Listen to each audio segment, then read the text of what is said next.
There's an African proverb that says if the lions don't tell their stories, the hunters will get all the credit. I'm telling you the story now because you're young lions and lionesses. My great-grandfather had been in slavery, and it goes across generations. You just don't get rid of it simply because there are no chains on you. The effects of slavery are still very prominent, just as the effects of the Holocaust are still very prominent amongst our brothers and sisters in the Jewish community.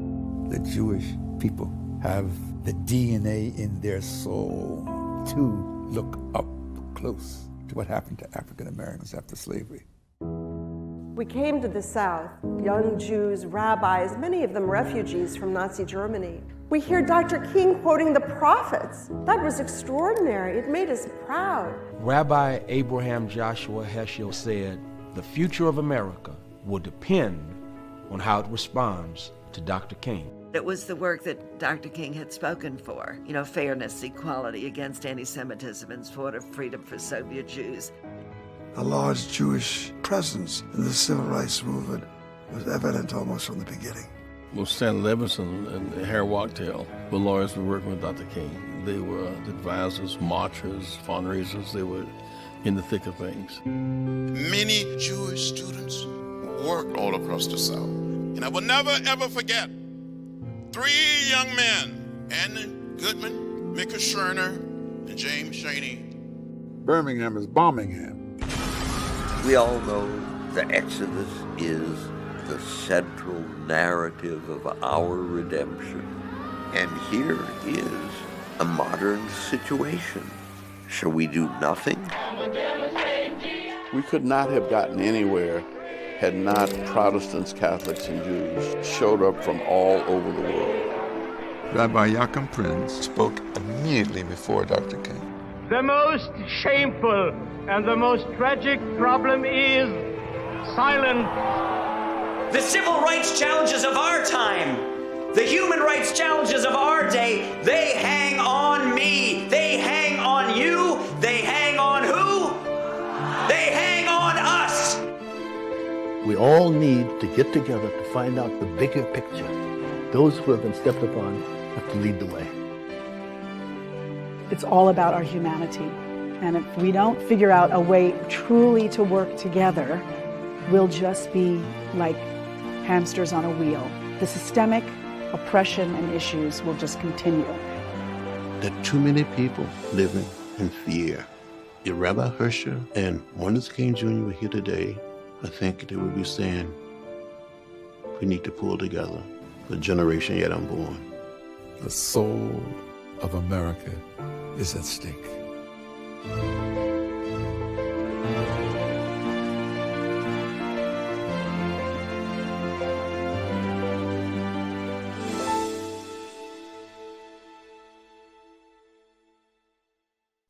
Good evening, everybody. My name is Sandra Brett. I am the director of the Charleston Jewish Film Festival, and along with Sonny Neighbor, who is the Community Impact Coordinator of Savannah Jewish Federation's Community Jewish Educational Alliance, we warmly welcome you to tonight's very, very special Shared Legacies program. I'm so excited about it.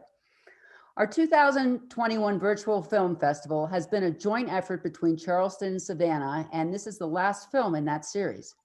In Charleston, we are under the umbrella of the College of Charleston Yaschik Arnold Jewish Studies Program, with generous funding from the Charleston JCC Foundation. And in Savannah, with generous funding from Savannah's Friends of the Festival. Our Shared Legacy film and program was developed with the support of the Pearlstein-Lipoff Center for Southern Jewish Culture as well. Many, many thanks to all of our sponsors and donors who are joining us tonight. Before we start today's program, I do have a very important public service announcement which relates to our film. South Carolina is one of 3 states that does not have a hate crimes bill, which gives additional penalties for hate crimes. Our local JCRC in Charleston has been very active in getting traction behind this bill, and I urge you to go to Stamp Out Hate SC, the website, which I believe Kim is putting up in the chat, finding out about what this hate crime bill entails and signing on as an advocate. So, After you've done that, then you can come back and we will start tonight's presentation with some background on the film by the director of Shared Legacies, Dr. Shari Rogers. We're very thrilled to have her here with us tonight. And we'll continue with some recollections by 3 guests who lived in Charleston during the civil rights era in the 1960s, followed by a Q&A. As you listen to our guests, please feel free to put questions and comments in the chat. And now it is my honor to introduce our moderator, Dr. Ashley Walters, who is the Assistant Professor of Jewish Studies at the College of Charleston and the Director of the Perlstein-Lipoff Center for Southern Jewish Culture. Dr. Walters teaches classes on modern and American Jewish history, the history of African Americans, Jews in the US, and Jews in gender. And her class is on this call. They watched the film, and hopefully we'll be hearing from some of her students. We're delighted to welcome Ashley and her students. So Ashley, take it away. Thank you so much, Sandra. So we are joined by several guests tonight. I'm going to let our local guests introduce themselves by telling their story. But if real quickly, Carolyn, if you could wave. Carolyn Porcher, Sandra Upchurch is another one of our local guests. If you could wave. And then David Firchgott. David's here somewhere. There he is. Okay, so they're going to speak in a little bit. I'll have them introduce themselves by telling their story. As I'm sure you've noticed from the film, stories are at the very heart of this project. But before we do that, I'd like to introduce the director of this wonderful film, Dr. Shari Rogers. Dr. Rogers is a licensed clinical psychologist and social activist whose work includes movie production, writing, educational programming, curriculum development, and public speaking. Prior to the film that brings us together tonight, Shari was the co-executive producer of Eli Inspiring Future Generations, which is a PBS documentary exploring the impact of Holocaust survivor Eliezer Ayalon, a Yad Vashem tour guide from Israel, and the positive change he's making on the world. Shari is president and founder of Spill the Honey, a Michigan-based nonprofit organization that I hope she'll tell us a little bit more about tonight. The organization focuses on advancing public knowledge about the Holocaust and the civil rights movement, and they've undertaken a number of initiatives, programs, and partnerships. And finally, just to share, central to this project, which I'm sure Shari will tell us a bit more about, is education. And so to date, over 2,000 high school students have been involved in Spill the Honey programs. And Shari also serves as a trustee of the Institute for the Study of Global Anti-Semitism and Policy. So please join me in welcoming all of our guests here tonight. If we were together, we'd have a round of applause. So Shari, what I'd like to do is begin with you and just talk about the origins of this film. This is a really remarkable film. I enjoyed it on so many levels. As a historian, I'm excited to see so many testimonies preserved. As an educator, I think this is a really valuable resource for all of us to use. And I see a lot of potential for how the film can really catalyze dialogue about these shared histories. So I'd love to hear you just talk about how you conceived of this film and its production and how it got to us so that we could enjoy it. Well, first of all, what an honor to be a part of your community. And I actually happen to have a friend from your community, Dr. Jack Schaefer, who I met actually at an APAC event, and he ended up coming to our fundraiser in Atlanta at the temple, where we were honored by the Honorable Blessed Memory Congressman John Lewis and Reverend C.T. Vivian. So that was just extraordinary. And I'm so honored to be with your community, and I'm thrilled that your students watch the film, and that's what this is all about. Passing that history onto the present so that we can take action, because there's so much more to do. If you saw in the movie, you know, in the 60s, there were men and women holding up signs. What did those signs say? I am a man. Can you imagine? I mean, you can imagine because you lived it. In the 60s, people had to hold up a sign that said, "I am a man." And aren't we still holding up a sign that says Black Lives Matter?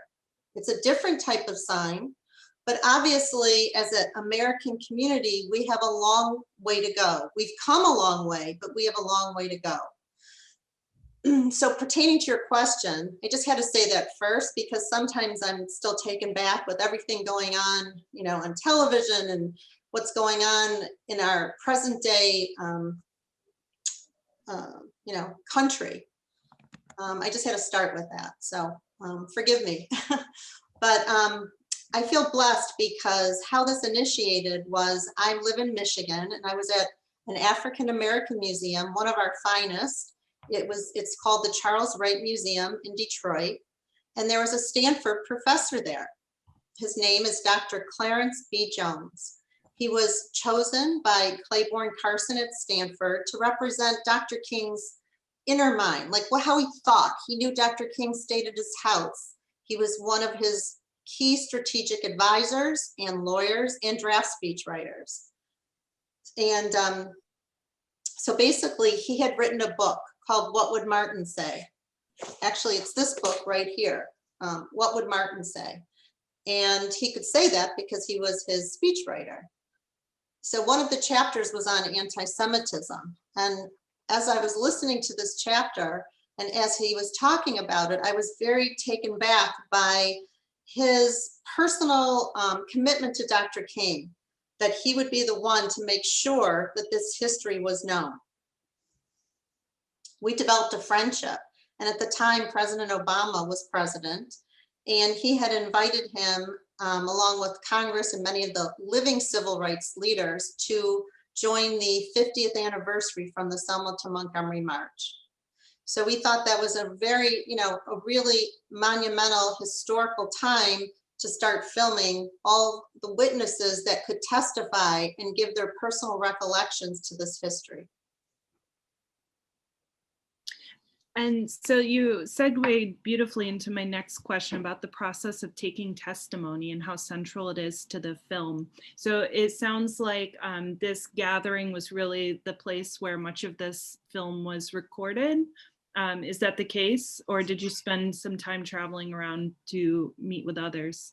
I absolutely spent time traveling around, but it was the key place that we actually went to Selma 3 times to film, because I think it represents a museum. The land is the museum. Instead of a physical museum, I think in America, we need to appreciate that place in our own country where so many people of goodwill came together on that bridge that eventuated in the Voting Rights Act. That was a pivotal moment in our own American history that transformed the conscience of America so that our Black Americans could vote. And I'm curious, what has been the response to the film since it's come out? Could you share a little bit about the response? Sure. Well, who would have known this horrible tragedy in COVID? But right before COVID, it was the opening in Atlanta. And there was 2,400 people at the opening. It was unbelievable. Peter Yarrow started out with the Ebenezer Church Choir, and we had the national director of the NAACP and Dr. Martin Luther King's son, Martin Luther King III, and many of the rabbis and folks came to discuss the film afterwards. And then since COVID, we've been using the film really as a tool to go around the country to build bridges, to basically have our communities come together and watch the film. Not only to spark more memories, because that's what it's done, I mean, but also to initiate in different communities how communities can work together today and find commonality. Like there's a goal right now that that you just mentioned in terms of this hate crime. How can we come together to work on these? While, there were differences in the 60s between many communities, and there's differences in my own family, there's differences, but we can find enough common goals to work together, because there's so much to do to stop this hate speech and to move democracy forward. Absolutely. So what I'd like to do now is just pause and hear a bit from our other guests. We'd like to have them share, to introduce themselves, to talk a bit about growing up in Charleston and your memories of the civil rights era. And then also, I think it would be really wonderful if we could hear about how watching this film perhaps made you reflect or remember something you hadn't thought of perhaps in some time. So Carolyn, could we begin with you? Unmute myself first. Good evening. My name is Carolyn Wright Portia. Some of you might have noticed that I changed my name on my screen. It started out as Carolyn Portia, but I thought it was important for me to add my maiden name, which I was known by when I was growing up. Portia is my married name. I was born in Charleston in 1949. So during the civil rights times, I was in junior and high school. I graduated from Burke High School. Those of you who know Charleston know Burke High School, which is downtown Charleston. At that time, when I went to Burke School, it was the only school for Blacks in downtown Charleston.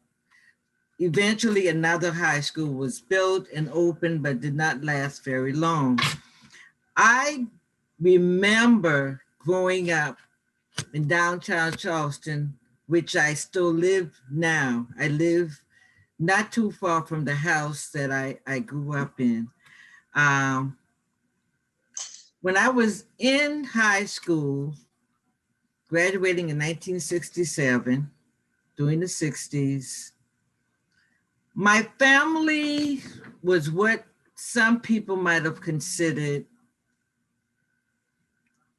middle class, well-to-do, better than a lot of other people. My father was a mail carrier.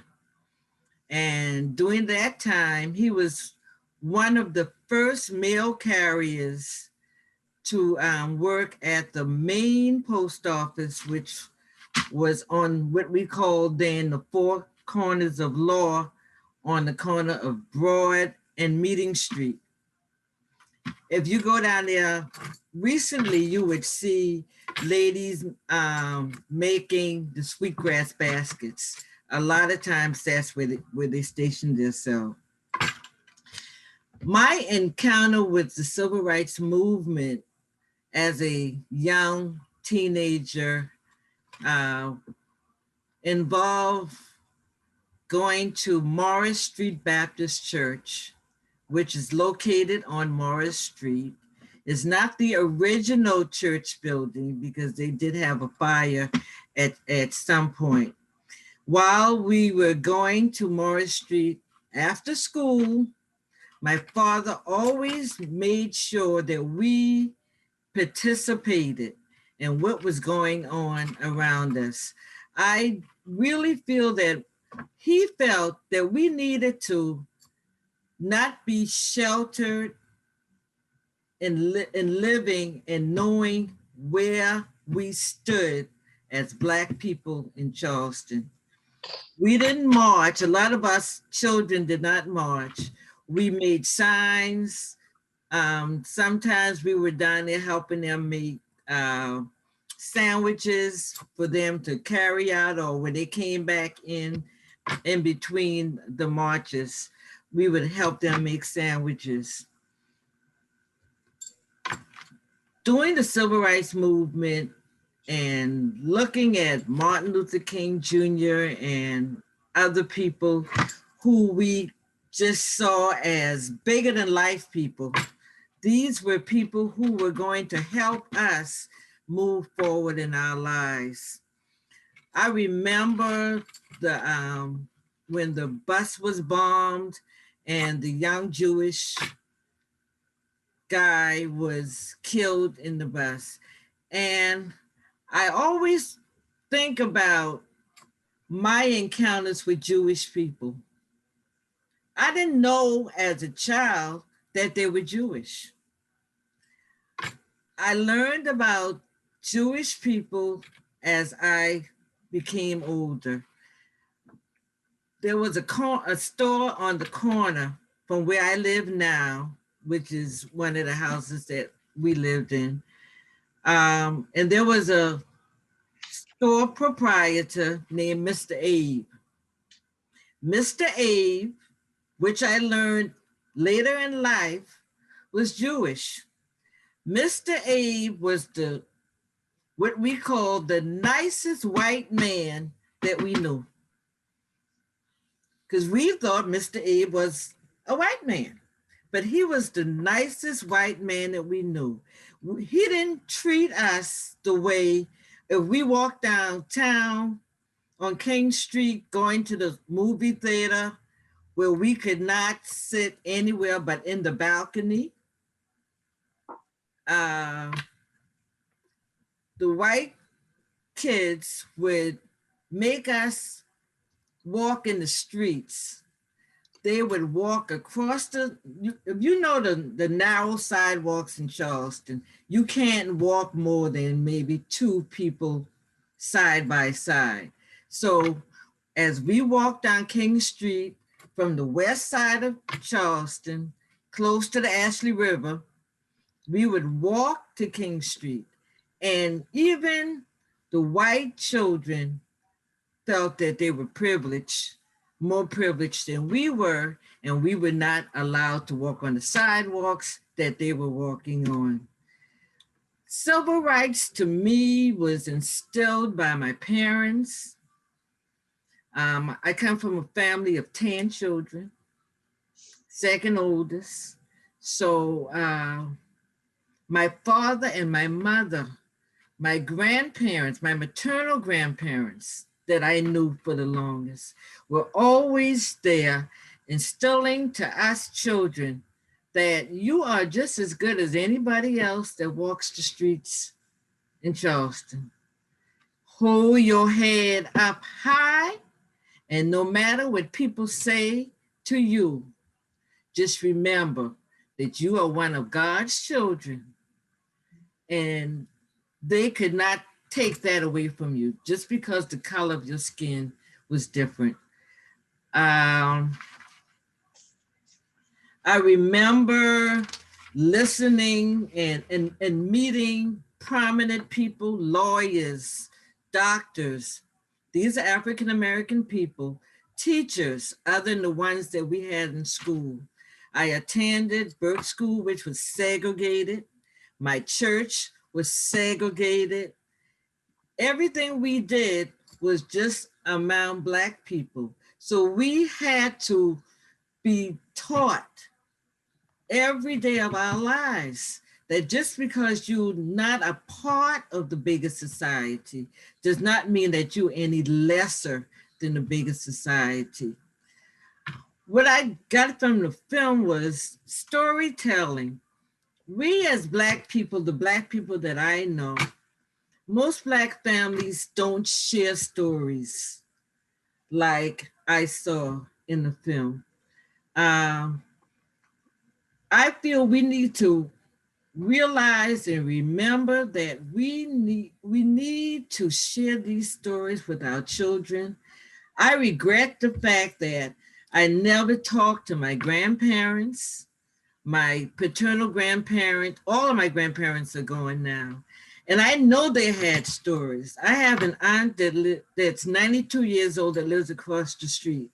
And some of the things that she's telling me, and she's forgetting some now, but I wish that we were able to share stories about times walking the streets, carrying signs, civil rights movement, so that the generation is coming up, my children and my grandchildren, and hopefully my great-grandchildren will know the story of me and my family, which is their family. Thank you. Thank you so much, Carolyn. Shari, do you want to respond to any of that real quick before we move on to the next person? Yeah, I want to say that, first of all, beautiful story, and I applaud you for understanding and underscoring your own family history, and I'd love for your involvement in our project. But Reverend C.T. Vivian, blessed memory, President Obama said he's one of the most important reverends that ever lived. He told many stories, thank God, but no one ever asked him about the Jewish people and how important it was for the Jewish people in terms of the struggle of the civil rights movement. And we spent about 2 days with him in his home, at the temple. He came to Washington. So we all feel so honored to have his stories, because each story is important and the coalition stories are important. Every coalition story can spark someone's heart. So for instance, we have about 80 to 100 hours we didn't get to include in the film. We're going to create segments. But one of an amazing story is that Rabbi Sugarman tells is that one of the key civil rights leaders, Hosea Williams, when he was on his deathbed, Rabbi Sugarman was holding Reverend Jesse Jackson's hand, praying over him. And the tears were coming down Rabbi Sugarman's eyes as he's telling this story. And it's exquisite. There's story after story like that. So I think we need to hear these stories, because that's what touches our own soul and makes us realize, our own responsibility now. Because, we realized during COVID, no one's grabbing their next fancy bracelet or outfit. It's like, what is the meaning of life? Now we're realizing, who are our friends? What is our legacy? What is the purpose of our life? So as horrible as this is, and I will stop here in a minute, Reverend Durley, who I didn't know if I mentioned, but his wife just passed away from COVID, and he's in the movie. And Rabbi Berman, his 45-year-old son, just passed away with 3 children from COVID. So we're living in a very difficult time for many reasons. But I'm hopeful that we are, as a world community, really unpacking what's real, and that every human being needs to have dignity. And Rabbi Heschel and Rabbi Joshua Heschel and Dr. Martin Luther King signify coming from completely 2 different communities. Rabbi Heschel having 3 sisters murdered in Nazi Germany, and his mother, Martin Luther King, witnessing murders and lynchings. But they filled their cup up with love, and they knew that they needed to connect so that the world would understand we all need to work together, and all of us are dignified. All of us have God inside of them. Okay. Next, we'd like to hear from David Firchgott. David? Well, let's see. I'm a 4th generation Jewish Charlestonian. My family's actually been in South Carolina on one side for 5 generations. I was brought up in Charleston and left here some long time ago, but have just returned in the last 2 years. I think it would be maybe important to talk a little bit about my high school experiences. I was brought up in the Reform Temple here, was president of the youth group, and then president of this state organization and then the Southeast Regional Organization. We were very involved with talking about civil rights. But I would say the amount of actions as young people that we did maybe were quite minimal by comparison to what I would have, in retrospect, liked for us to have done. My high school, Rivers High School, which is now opened as a magnet school and a different thing, was the first integrated school in South Carolina. It was along with one elementary school that was integrated at the same time.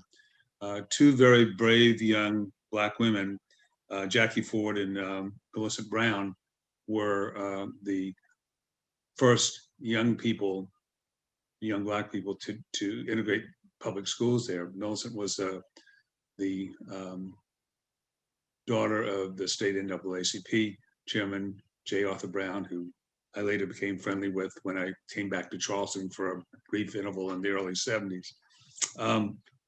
Millicent was a year younger than me, so it was her class, the junior class in my, well, actually my senior year that was integrated.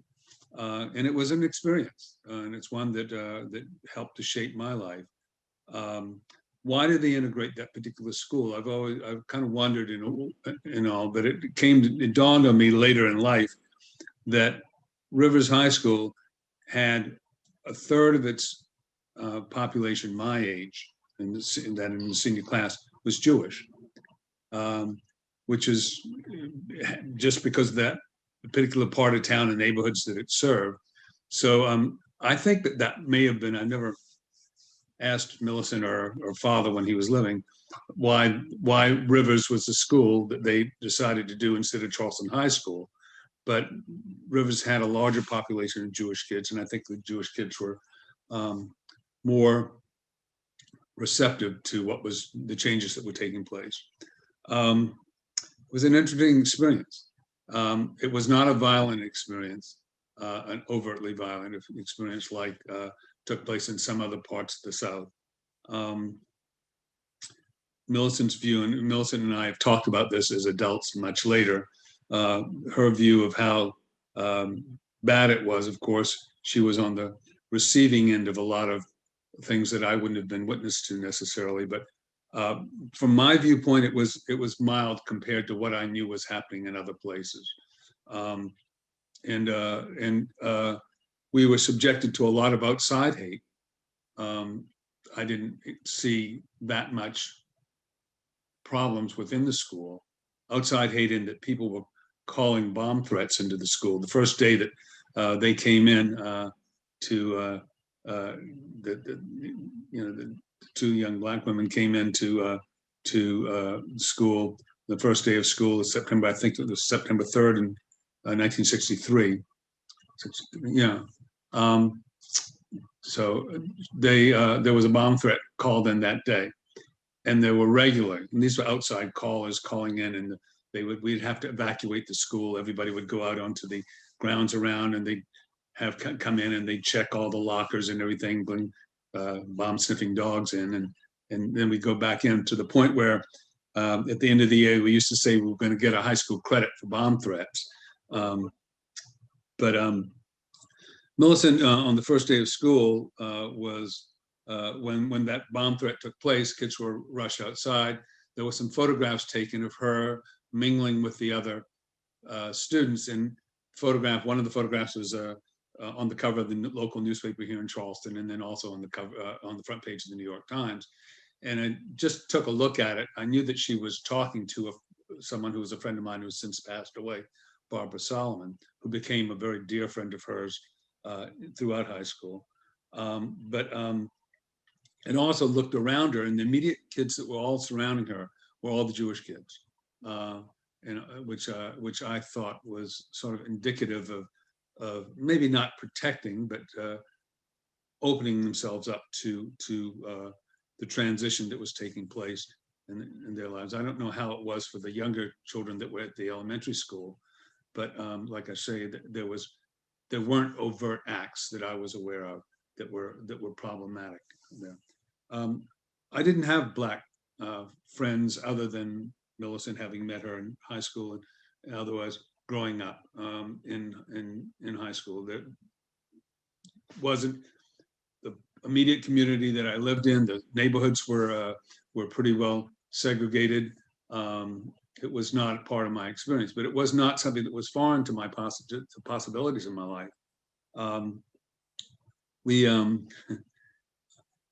My father ran a portrait photography studio, which is a very personal business. It's the kind of thing which is a lot of touch, and you move somebody's face around to tell them to face the camera, and this, that, and the other, such like that. He served Black clients in a very personal business, as far as I know, with all along. My great-grandfather, who had a department store here, had Black customers, and the family stores that were in other part, it's part of a small chain back in the day. And store in Jacksonville, I hear from people that lived in Jacksonville said the same thing. The Firchgott stores did serve blacks.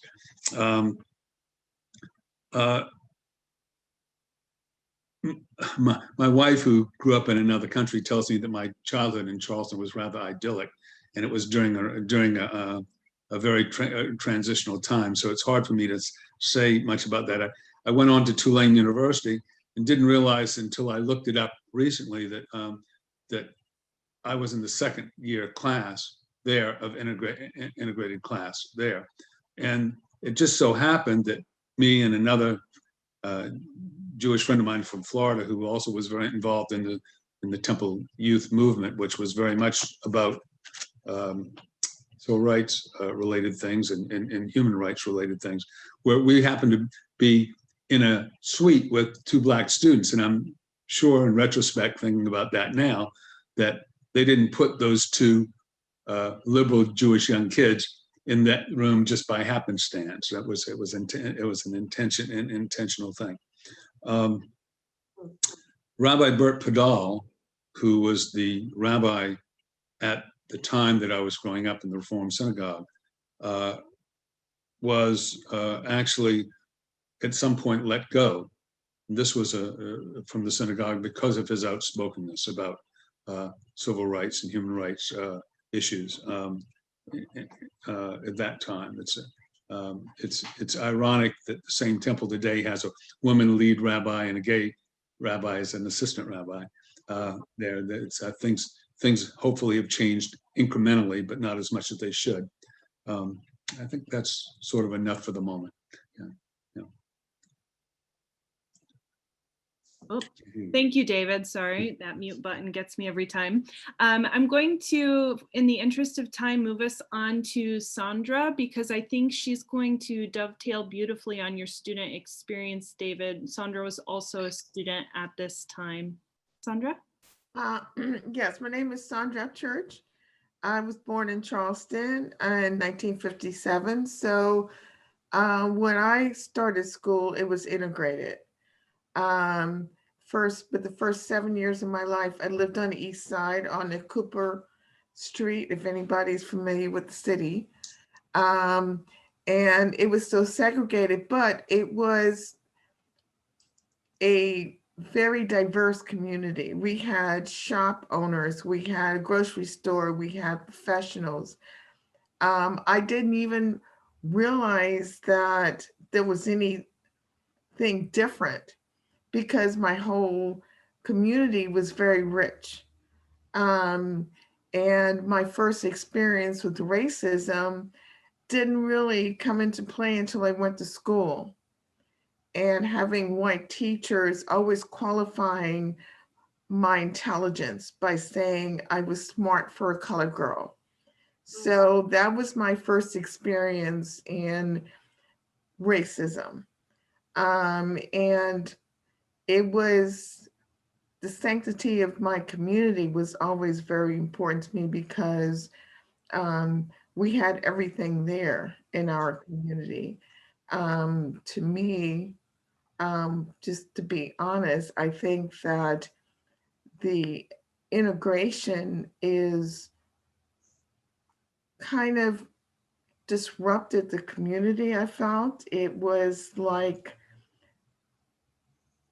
we kind of abandoned what we had, and to me, it disrupted how the community was. My experience with racism, I guess I was a young child, so a lot of my experience with racism was kind of at my initial years were more of always making a point of telling me that I was colored, and making me realize that I was not as good as white people. And I went to integrated schools, and that was like, I hated it. I went to a segregated school 1 year, and it was like the happiest year, because it wasn't pointed out to me that I was not as good as, I was just a person. When I was in high school, I went to the High School of Charleston those of you from Charleston would probably know about the High School of Charleston. It was actually the first magnet school in Charleston, and it was integrated. And at a time in more of the late 60s when everybody was really, when there was more white young people who wanted change. And we would do things like walk downtown and white and black would hold hands just to freak everybody out. And so that was more of how we rebelled by just having integrated groups. I would have my white friends tell me, come knock on my door, just to see their parents, expression of what do I do? And their child say, oh, let them in, that's my friend. So it was more to me of coming up in the 60s. I really like it because we really kind of fought to change things with people. But it's interesting with Charleston has always been kind of an integrated city. You've always had working class whites living next to, in some communities, next to Black people. And it was some areas where it was segregated and some areas where it's integrated. I lived on Ashley Avenue, which was more integrated between Congress and Hughie. And we basically got along. With Jewish people, I met when I went to high school and had friends. But the interesting thing about Charleston, I noticed, was that if you were not white Protestant, you were not allowed to announce your ethnicity in public. I noticed that with Jewish people in public, they weren't as professing that they were Jewish. And you didn't see the culture of other groups. Like now you would see, festivals of different ethnic groups. Whereas when I was younger, that was kind of a taboo. You had to either go along or just be silent. And it was little subtle things because we are Southerners. There's the element of politeness that is there. Things are said in very subtle ways that to kind of go along with the flow and what to do and what not to do.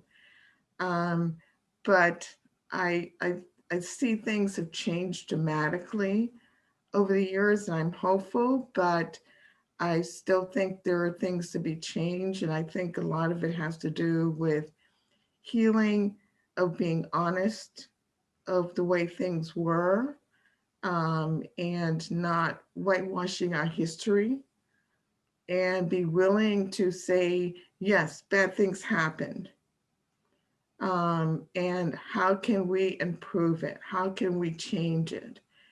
And to realize that how we were raised affect how we think, and not saying that, oh, my history does not affect me. Yes, there is memory, ingrained memory. And I think that in Charleston, we need to have more conversations like this, and people need to be honest and to start realizing that who they are was really shaped by where they came from. But I'm very hopeful. I've just seen so many changes, seeing integrated couples downtown and nobody bats an eye. And I've seen the richness of all ethnic groups are embraced. We see festivals. People are able, something as simple as when I was younger, I would have to straighten my hair because that was the acceptable thing to do if I wanted a job. to be more white as I could be. And now I can wear my curly hair, and there are changes that are happening, but they happen when we have these conversations and people see that we're human beings like everybody else, and talk about pain, and that we have more in common than we have differences. So I'm really glad that something like this happened. I would like to see more of it, because the more we see real people and hear their stories, it's harder for you not to like somebody when you hear their story and realize they're more like you. So, thank you. Thank you. Shari, do you want to respond? No, I think it's beautiful. I mean, I think it's so obvious how much we're all alike. And I totally agree with what you said, Sandra. I mean, we can't, we need to tell all the stories. And of course, the Southern experience was different than the Northern experience. It was for many of the Jewish people that did get involved with the civil rights movement, it was more dangerous for them because of the racism was that much worse in the Southern part during the 60s and before. However, there's I thought it was important to show these coalitions that did exist, because I think there's so much more we can gain by finding our common humanity, which we have. I mean, so I'm looking forward to, having this be the beginning, actually. This is just the beginning, truly. I mean, even though we've come a long way, I think we need all these stories told. Not only the coalition stories, but the witnesses to history. And Steven Spielberg is one of our great giants in our own present time who understood the importance of memory and understood the importance of getting as many testimonies that you could get so that we can learn from them. Because each one of us are so beautiful within our own self, and we carry with us your parents' stories, your grandparents' stories that they, as Carolyn could say, couldn't tell. And David even talked about some of the people who no longer are with us. And right now, as the world is looking at racism, I think we need to get these stories told.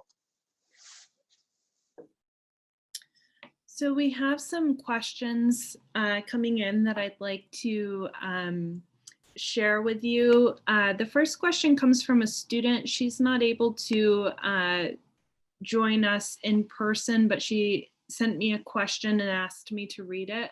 The question is, why is it that in the American school system, aren't we taught that there was this relationship between African Americans and Jews during the civil rights movement? Why is it that this history isn't more well known?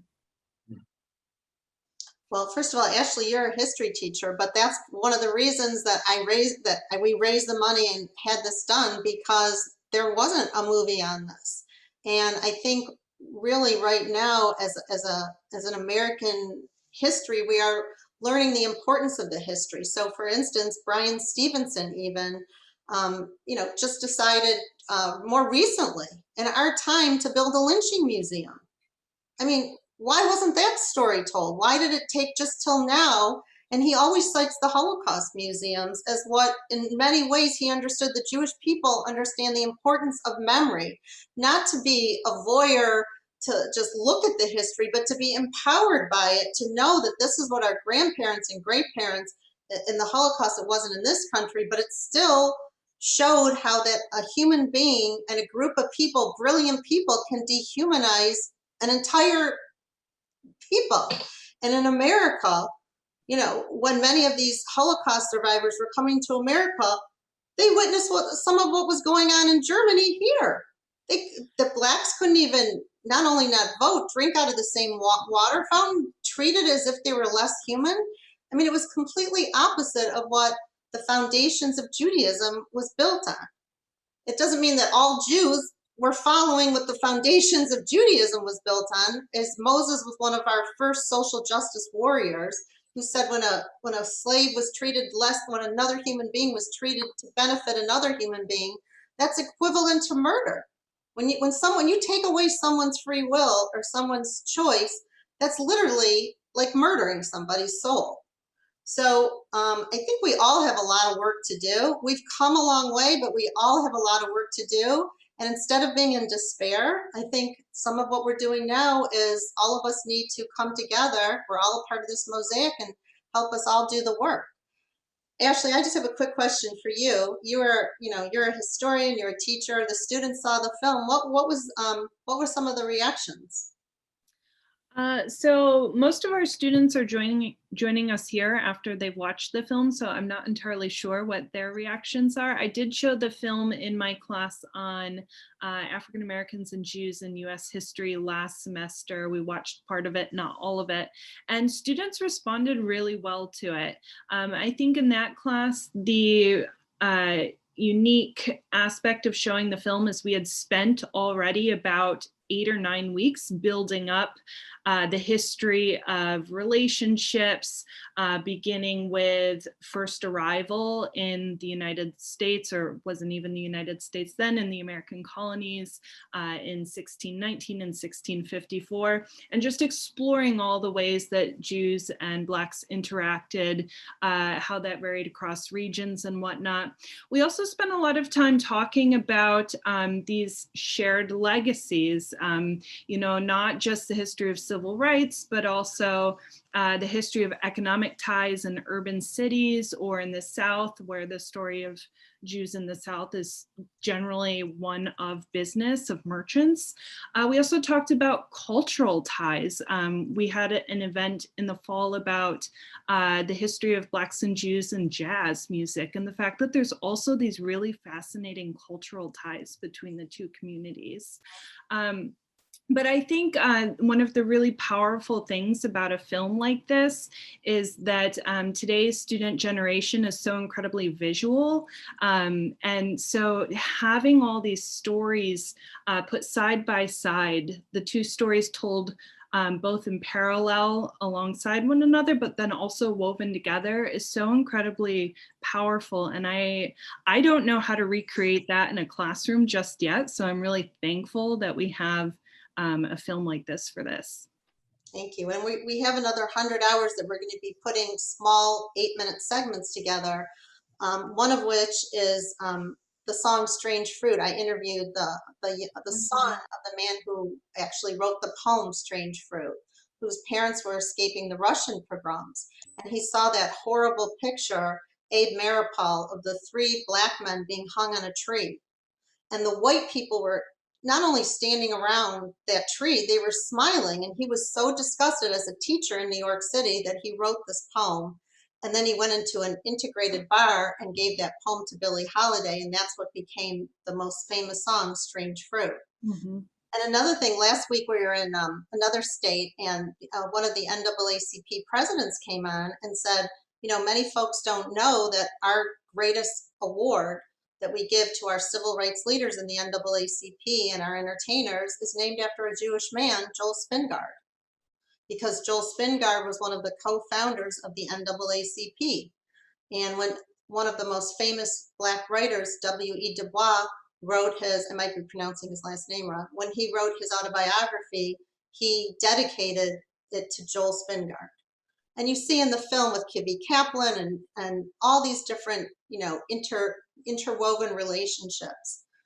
So I think it's really important to try to get as many documented, and I look forward to working closer with you as you're continuing teaching and providing not only film, but poems and rap music. And as we know, poetry and the arts have a way of sparking the soul. And during the civil rights movement, we all know how music not only sparked people's soul, but also kept people moving. I do think we will have to talk, because I begin my class by playing Strange Fruit and talking about the origins of the song and the ties. So clearly there's so much value in each of those stories and the ways it tells an entire history of shared experiences and whatnot. So we'll have to talk more. We are getting toward the end of our time, and I have questions flowing in. So I think what might be a good idea is to read a couple of them off in pairs. Two questions that I have. One is from Sue Frischer. It wasn't until the very end of the film that there was mention of the bonds between Jewish and Black communities beginning to fray. And Sue asked if you could expand on the reasons for that. And then Carol Bowen has commented that the assault on voting rights in state legislators is very worrisome. And could you talk a little bit about that? Well, regarding the first question, I think that's another whole segment that we're going to be building out, at least 10, 15-minute segments and a whole curriculum around it, because we could have spent, you know, a whole film on really some of the disconnect, what brought our two communities apart. But in a film, you can't really show 3 or 4 different messages. However, there was, you know, what the film does show is when Dr. Martin Luther King was murdered, and after Rabbi Heschel died, there wasn't the same leadership in terms of talking to each of the respective communities about the other communities. So what you didn't see in the film is how Dr. Martin Luther King would be always invoking the Exodus story and many of the Jewish stories and talking about the Jewish people in terms of being our allies and invoking those stories, and also calling the rabbis. At the time, there was the Black Power movement that was going on, and Stokely Carmichael. And while on the one hand, it was very positive in the sense that it evoked a strong pride in Black identity, many of the Jews that were involved in the Black Power movement were kicked out of that movement. And there was also in New York and many other schools, a lot of the teachers at the time in New York were Jewish, and the families, understandably, wanted their children to see their teachers to reflect them. So they wanted Black teachers to be their teachers. So the Jewish teachers would be kicked out because they wanted the Black teachers to be part of their school. So there was issues there. There was also, at the time, after the 1967 war in Israel, for instance, that when Israel was seen as sort of the underdog, and even though Israel was attacked on all different sides, Israel all of a sudden was seen as, you know, more like the Goliath. And then there was there was a segment of the Black community that was seeing Israel in a negative light, and that caused a little bit of the disconnect as well. So there's many issues that sort of disconnected us, but at the same time, there was also, politically, we were always voting together. So like Tom Bradley in the early 70s, who was the first Black mayor of California, had a strong political support of the Jewish community. And I think I just want, before we leave here, I think what's so extraordinary, and who could have predicted this, the first time in history from Georgia, whether you're a Democrat or Republican, you still have to appreciate that Reverend Warnock, who is the Reverend from Dr. King's Ebenezer Church, who is now Senator Warnock, is the first Black senator from Georgia. And at the same time, we have the first Jewish senator from Georgia is Senator Ossoff. And when Senator Ossoff when he became a senator, he used Rabbi Rothschild's Bible. You see in the movie, the Rabbi Rothschild was the one who fought for the first integrated dinner they ever had in Atlanta to honor Dr. King when nobody else would. And then Senator Warnock got on CNN recently and said Rabbi Joshua Heschel and Dr. Martin Luther King would be shining down. So that shows how history can motivate people and how relevant it is today.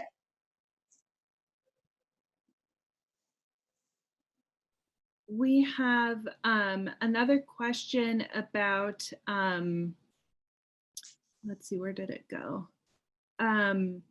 About continuing off the theme of education and the limits of what people know about this relationship. We have a question from Carol Greenberg asking about how have you seen the effectiveness of this film play out, and what are your future plans to expand the film's influence?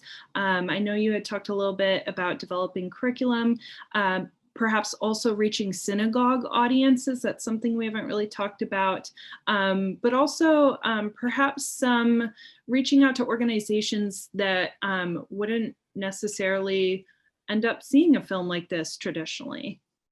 Well, luckily, I mean, this isn't, even though many of the places that this is shown is at Jewish film festivals, we have partnerships going on all over the country.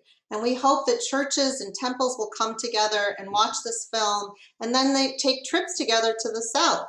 You know, not that it motivates and inspires people to take trips together, to vote together, to work together on legislation, whether it's hate crime, like you had mentioned in the beginning of the film.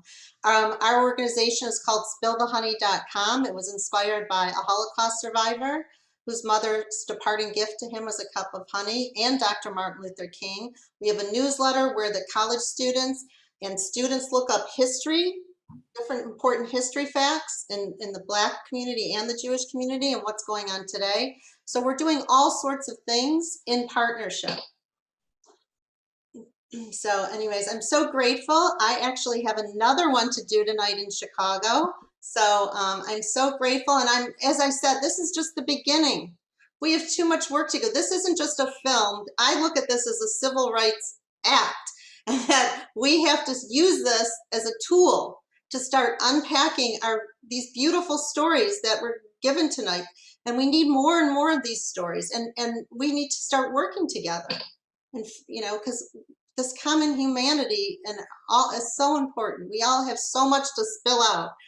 Each one of us are part of this mosaic. So thank you so much. And I hope that you guys will fill up your cup of honey and spill it with me and spill it with us.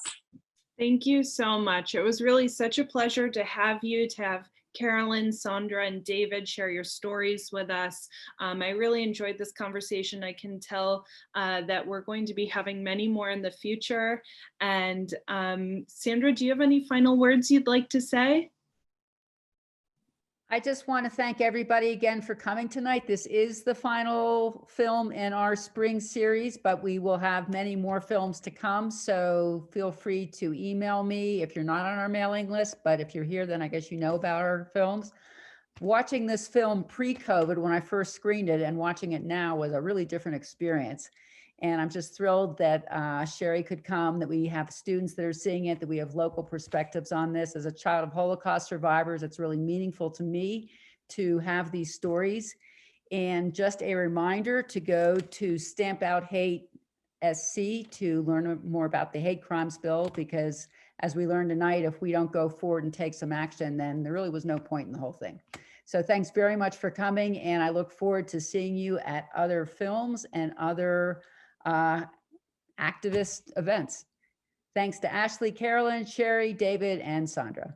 Thank you. Thank you. To be continued. Bye. Bye.